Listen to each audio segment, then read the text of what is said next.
Hello, everyone. My name is Natalie Ledwell, and this is the Inspiration Show. Today, we have a live version of the show. I have a very special guest joining me tonight who has an extremely interesting story, one that I actually have a lot of parallels with when it comes to, families being, merged together when we're young, and then the interesting lessons that we learn going through our childhood trials and tribulations, and how we can actually, expand and grow as a human being as a result of those things. So I would like to welcome to the show Mr. Tom North. How are you, Tom? I'm well, Natalie. Thank you for inviting me on your show. It's an absolute pleasure to have you here. Now, why don't we start with this really interesting story, because your family is actually quite famous here in the US. Well, yes, a little background for people who are in the chat here is that in 1960, a woman named Helen North, who had 8 children and was a widow, married a man named Frank Beardsley, who was a widower with 10 children. Now, when we add 8 and 10, that equals ridiculous. But that's exactly what they did. And the story was carried in the media of the day. Lucille Ball saw the story in the newspapers and called my mother and stepfather and said, I'd like to make a movie about the bringing together, the merger of these 2 large families. And so she did. And it was a very funny, because we're talking about Lucille Ball here, and so it was funny and it was heartwarming and it was very entertaining. It was also the 4th highest grossing film of 1968. So it was critically and financially successful, but it was the farthest thing from the truth. Right. It's we were talking before about how, especially, I don't even if it's like back in the day, but it's all about keeping up appearances. I suppose like we're like this even now, where it's really important that the outside world sees us as this perfect family or this, this perfect couple, but really underneath things aren't going so well. So what was the real story behind what was happening in your family? Well, the real story was that Frank Beardsley was psychotic, and he was dangerous to be around. When my mother met his children, and this is something she shared with me later in life, is that when she met his children, she said she saw 10 children living in terror for their lives. She was afraid he was going to kill them. So she figured that the best way to save the children and to save Frank from himself was to marry him, and then she could control the situation. Well, that was a bit of hubris on her part. And what she did is she took her 8 children into a dangerous environment and she lost control of it. And that was the reality. So what happened is the contrast between the real, very dangerous environment and the fantasy of yours, mine, and ours, which we children had to promote to the public, was crazy making for the children. Yeah, I can only just imagine. And the thing is, what you bring up is a really good point there, is that, your mother thought she was doing the right thing. But unfortunately that didn't work out. So what was it like? I just can't imagine being in a household with 18 children. Like, tell me a little bit about, what daily life was like, and what that was, how that shaped you as a human being growing up. So actually, one of the things that the movie Yours, Mine, and Ours did get correctly is the logistics of raising such a large family. And so there's a tremendous amount of attention put on food and clothing and school and all of those daily activities that we all experience and are so important. However, what the film didn't capture is the human interaction on a real level.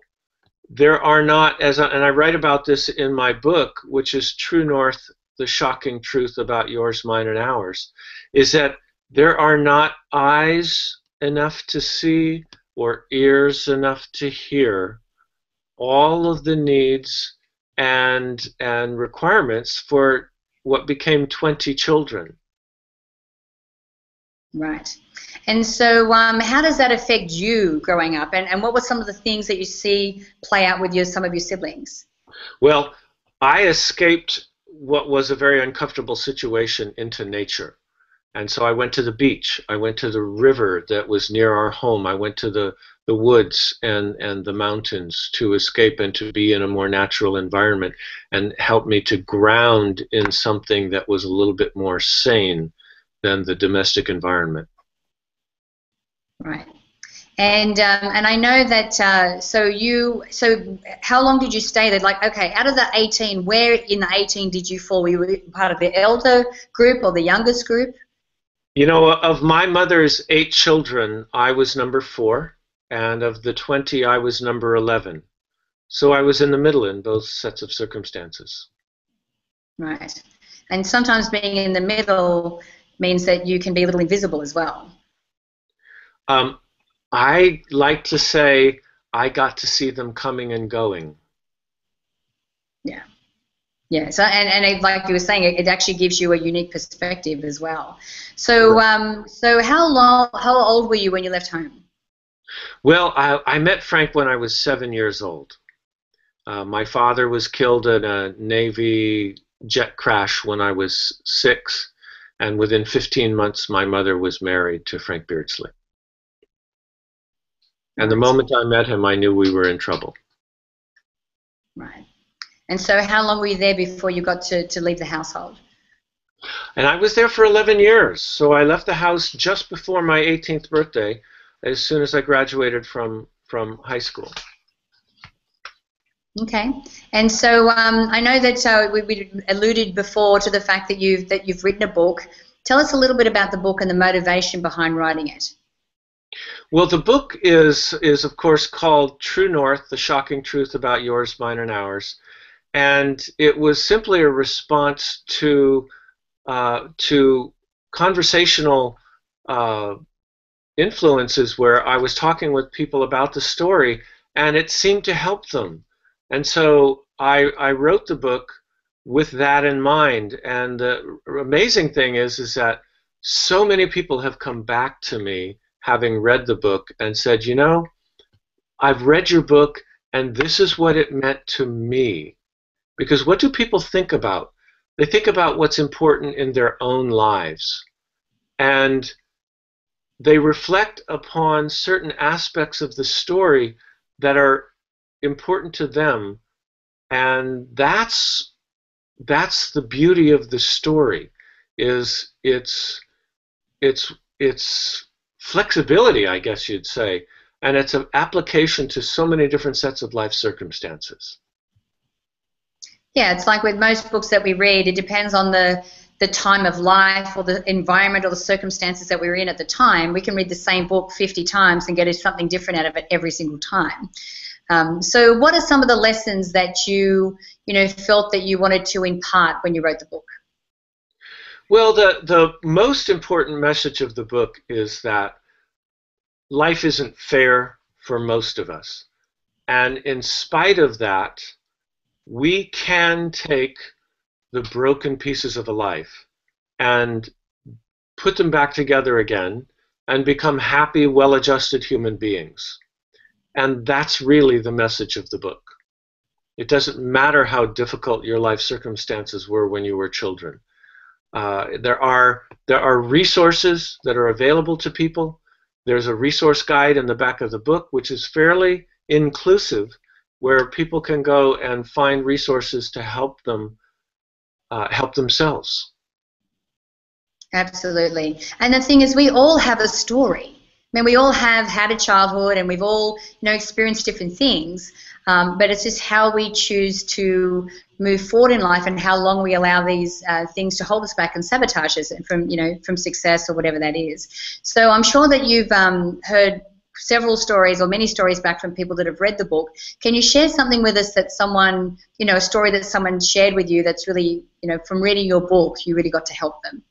The most touching story that I've been shared was that a woman came to me and she had read the book, and she said, She said, I've struggled with my emotions around my childhood my entire adult life. And finally, you've given me a voice I never had. That was Fantastic. compelling. Yeah, that's wonderful. So, so how is your relationship with your siblings and your parents and everything now? What does the family look like now? Well, both my mother and stepfather have passed away, and but all of the children, all of my siblings are still alive, and there are four of them who are very grateful that I wrote the book, and very happy that I wrote the book.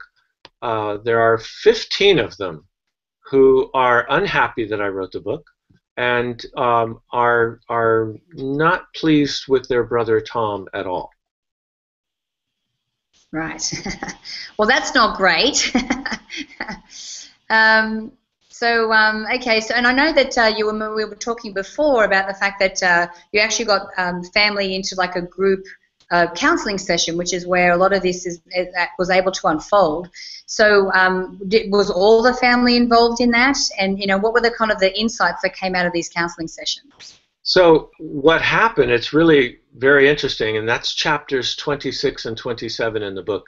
And what happened is my brother approached me and said, would you help me put together a family therapy session, because I'm a mess and 3 therapists have told me that my issues arose in a family context and must be dealt with in a family context. So please help me put together this family therapy session.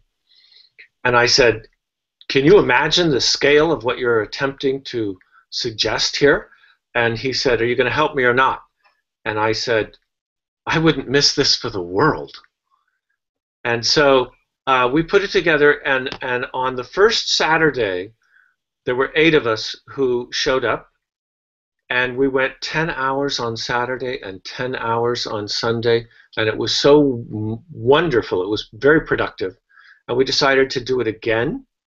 And we set another date for the following month, and this time 14 came. And we went for 10 hours on Saturday and 10 hours on Sunday. And it was so productive that we decided to do it again. And so in the 3rd month, all the 14 still showed up. But then my mother came to that Saturday. And it was so productive for her that she said, tomorrow I'm bringing Frank. He needs to participate in this. And he came. And it was nothing short of epic in its proportions. That's amazing and fantastic that you actually got to have a voice and work through that while your parents, could still share in that experience. Yes, yes. So if there is one piece of information or something that like a message that you'd really like to impart on people that maybe feel like, the circumstances of their childhood have sabotaged or are holding them back in some way, what piece of information or what piece of wisdom can you share with them? One of the things that I talk about in public speaking engagements when I present is that the issues around domestic violence and child abuse are so pervasive in our society, and they leave a very large portion of our population feeling isolated, feeling shameful and guilty that like they did something wrong in their childhood, and it's just not true. It's just not true, and there are things that we can do to recognize that we are not alone, and there are things that we can do to put the broken pieces of our lives back together again and become happy, healthy, productive human beings. Right. Sorry, and you cover some of these things in the book? And there's a resource guide at the end of the book, which will help people find out what's appropriate for them. Wonderful. So if we want to send people somewhere to find out more about you, Tom, and to get their hands on the book, where can we send them? So the book is available at Amazon. It's available basically wherever books are sold. But it's also available on my website, which is truenorthbytomnorth.com.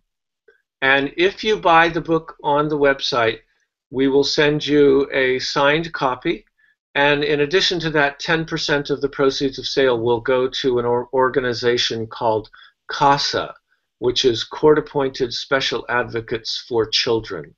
It's a wonderful nationwide organization that helps children who find themselves in the foster care environment and advocates for these children who need help as a result of domestic violence and child abuse.